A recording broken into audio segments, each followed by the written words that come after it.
Hello people! Gumawa tayo ng crepes kaninang umaga for breakfast. May mga nag-sleep over na mga chikiting dito. Yung mga dati pa na usually na nag-sleep over dito. Ang tatlo ay alaga ni Gemma. Ang isa naman ay alaga ni Marlene. Yung alaga ni Marlene, yun talaga yung pinsan ni Basma na napaka-close sa kanya. Yung best friend niya. Dito muna tayo sa crepes. Gumamit ako dyan ng discard starter. Kung wala naman kayong discard starter, i-skip nyo na lang yun. Bali, mag-add na lang kayo ng 1/4 cup ng flour din and 1/4 cup ng milk para ma-replace Anyway, meron tayong upload ng crepes na walang discard, okay? 1 cup ng discard starter, 1 cup ng flour, 1 cup ng milk, 1/4 cup ng sugar, 1/4 cup ng oil, and naglagay tayo dyan ng salt ng konti. Then, naglagay pala tayo ng vanilla. Basta kailangan lang natin makakreate dyan ng malabnaw na texture ng butter mixture. Kaya ko naman ginamit yung discard starter sa mga nagtatanong dahil masayang naman siya kung hindi gagamitin.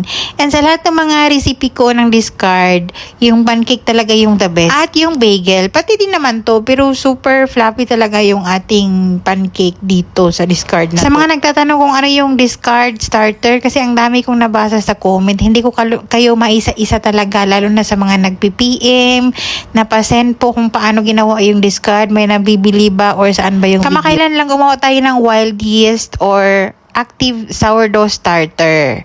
So, sa active sourdough starter, everyday ko yan finifeed and everyday ko din yun dinidiscard. Balikin na, kinuhaan or binawasan ko ng kalahati. To make it active, kailangan natin i-discard yung kalahati and i-feed araw-araw kung laging nagbe-bake. Pero kung hindi naman araw-araw, pwede naman ilagay sa fridge. So, yun yung dahilan kung bakit meron tayong mga discard na naipon. Pero sayang naman yun dahil meron yung good bacteria.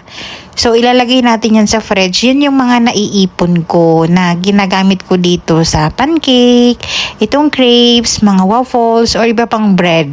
Yung active sourdough starter naman, yun yung nagsilbi talagang yeast or pangpaalsa ng ating sourdough bread or yung mga artisan bread. Sana po ay nag-gets, okay? Nung naluto na yung crepes, madali lang naman to lutuin. Gumamit lang ako ng non-stick pan. Depende na yan kung maglalagay kayo ng filling dyan sa crepes. Pero sa akin, plain lang. Aside na lang yung mga fruits kasi nga mga bata. Nakakalungkot, no? Dahil tatlo na lang yung plato. Usually, 4 yan na magkakasabay. May purple yan dapat dyan. Kagabi pa lang ang dumating tong mga batang to, na-imagine ko yung alaga kong nawala na sana'y tumitili siya sa mga oras na yun na dumating yung mga pinsan niya. Dati kasi siya yung dahilan kung bakit nagsislip over tong mga batang ito dito. Sobrang hirap i-voice over tong serye na to. Kaya tara, kape tayo.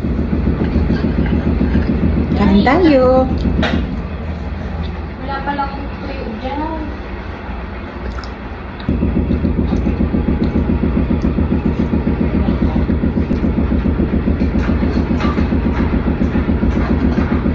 Sa ating dessert na to sa atin.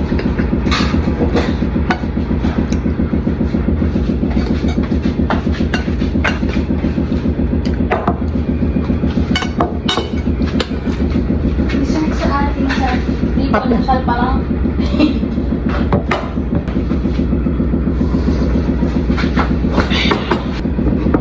Meron pa, di ba? Ubus na yata dahil. Meron pa,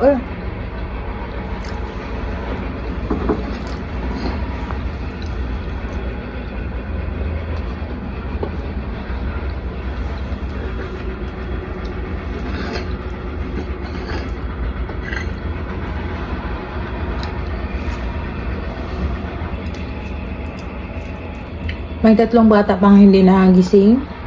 Tulog pa. So after this, magluto pa ako para sa kanila. And maybe yung mga amo kong gusto.